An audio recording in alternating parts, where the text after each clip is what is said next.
Welcome നിധി, welcome. Business icon Gautam ഗോപിനാഥിന്റെ ഭാര്യയ്ക്ക് ഈ പാവപ്പെട്ടവന്റെ ഓഫീസിലേക്ക് വരാൻ റിസപ്ഷനിൽ വന്ന് പെർമിഷനൊക്കെ എടുക്കേണ്ട യാതൊരു ആവശ്യമില്ലായിരുന്നു കേട്ടോ. അനുവാദമില്ലാതെ അന്യനിലേക്ക് നുഴഞ്ഞു കയറുന്ന സ്വഭാവം എനിക്കില്ല. അത് ബിസിനസ്സിലായാലും ജീവിതത്തിലായാലും. എനിക്കിരിക്കാലോ? പ്ലീസ്. നിധി ഇപ്പൊ എന്റെ ഗസ്റ്റാണ്. ഒരു കപ്പ് കോഫി കുടിക്കുന്നതിൽ കുഴപ്പമില്ലല്ലോ. No issues. എന്തിനായിരിക്കും നിധി ഇപ്പൊ ഇങ്ങോട്ട് വന്നത്? ഒരു പിടിയും കിട്ടുന്നില്ലല്ലോ.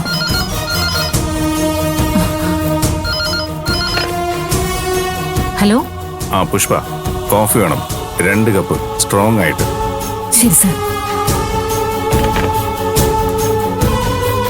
ഈ വരവ് എന്തിനാണെന്ന് എനിക്ക് നന്നായിട്ടറിയാം. ഭർത്താവ് ജയിലിലായി പോയാൽ ഏത് പെണ്ണും അവനെ പുറത്തിറക്കാൻ ഏതറ്റം വരെയും പോകും.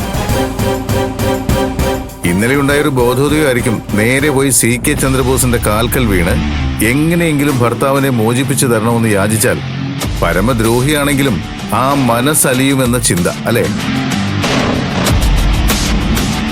ഞാൻ പ്രതീക്ഷിച്ചതാ ഇങ്ങനൊരു വരവ്. പക്ഷേ ഇത്രയും അത് വൈകിപ്പിക്കുമെന്ന് കരുതിയില്ല. കാല് പിടിച്ച് യാചിക്കാനാണ് തീരുമാനമെങ്കിൽ ഞാൻ എണീറ്റ് അങ്ങോട്ട് നിന്ന് തരാം കേട്ടോ. കുറച്ചുകൂടി സൗകര്യം അതാ. പക്ഷേ കാര്യമില്ല വച്ച് വന്ന കാര്യം നടക്കാൻ പോകുന്നില്ല. അത് തന്നെ, ഒരു കാരണവശാലും ഗൗതം പുറത്തിറങ്ങില്ല. CK ചന്ദ്രബോസ് സാറിന് അക്കാര്യത്തിൽ ഇത്ര ഉറപ്പെന്താ? ഒരു കാരണവശാലും ഗൗതം പുറത്തിറങ്ങില്ല. അപ്പോ ഈ വർത്തമാനം ഗൗതമിനെ ജയിലിലേക്ക് അയച്ചതിന്റെ ഉത്തരവാദിത്വം ഏറ്റെടുക്കലായിട്ട് കരുതാം.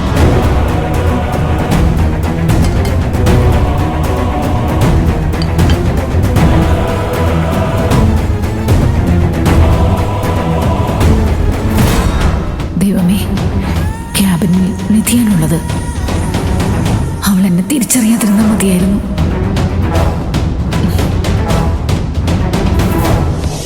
എന്താ CK സർ, മറുപടി ഒന്നും പറയാനില്ലേ? അതിപ്പോ നിധിക്ക് എങ്ങനെ വേണമെങ്കിലും ഊഹിക്കാം. പാടില്ല എന്ന് പറയാനുള്ള അവകാശം എനിക്കില്ലല്ലോ.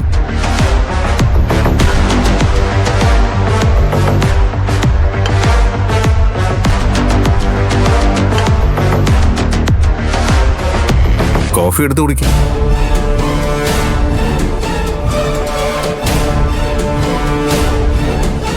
നല്ല കോഫി, താങ്ക്സ്. കോഫി നന്നായിട്ടുണ്ട്. പക്ഷേ CK സിയുടെ പ്രഡിക്ഷൻ ഉണ്ടല്ലോ, അത് തെറ്റി. ഗൗതമിനെ എങ്ങനെയെങ്കിലും പുറത്തിറക്കി തരണമെന്ന് യാചിക്കാനാണ് ഞാൻ വന്നതെന്ന കണക്കുകൂട്ടൽ, അത് മൊത്തത്തിൽ പിഴച്ചു. പിന്നെ ഗൗതം ജയിലിലേക്ക് പോയി കഴിഞ്ഞാൽ അപ്പം മുതൽ നിധി കരഞ്ഞു വിളിച്ച് ഓടുമെന്നും പുറത്തിറക്കാനാവാതെയാകുമ്പോ അവൾ തളർന്ന് നിങ്ങളുടെ കാൽക്കൽ വന്ന് കുമ്പിടുമെന്നാണ് നിങ്ങൾ കരുതിയതെങ്കിൽ അത് വെറും മനപ്പായസം മാത്രമാണ് CK സർ.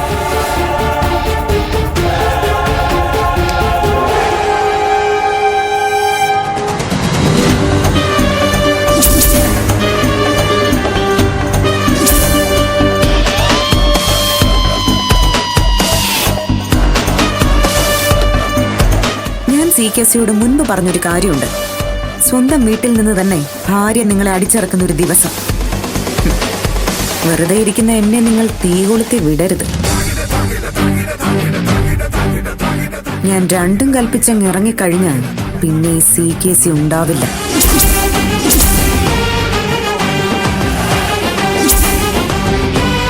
സ്വന്തം ഭർത്താവ് ജയിലിൽ കിടക്കുമ്പോഴും സ്വന്തം ജീവിതം തകരാറിലാകുമ്പോഴും മറ്റുള്ളവരുടെ ജീവിതം തകർക്കുമെന്ന് ഭീഷണി മുഴക്കാൻ കാണിക്കുന്ന നിന്റെ ഈ തന്റേടമുണ്ടല്ലോ, അത് സമ്മതിച്ചു തന്നേ പറ്റൂ.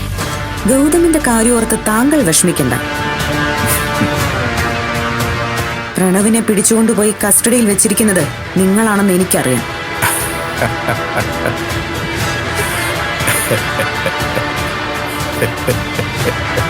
ഞാൻ ഈ അടുത്ത കാലത്ത് കേട്ട ഏറ്റവും വലിയ കോമഡി ആയത്. സ്വത്തിനു വേണ്ടി പ്രണവിനെ തട്ടിക്കൊണ്ടുപോയി കസ്റ്റഡിയിൽ വെച്ച് അവനെ പീഡിപ്പിച്ച് സർവ്വതും ഒപ്പിട്ട് വാങ്ങിക്കാൻ നോക്കിയിട്ട് ഇപ്പോ ആ കുറ്റം എന്റെ തലയിൽ വെച്ച് കിട്ടാൻ നോക്കുന്നു. ഗംഭീരം, ഉഗ്രൻ കോമഡി. നിർത്തടോ തന്റെ ചിരി. എന്താടീ കാണിക്കുന്നത്?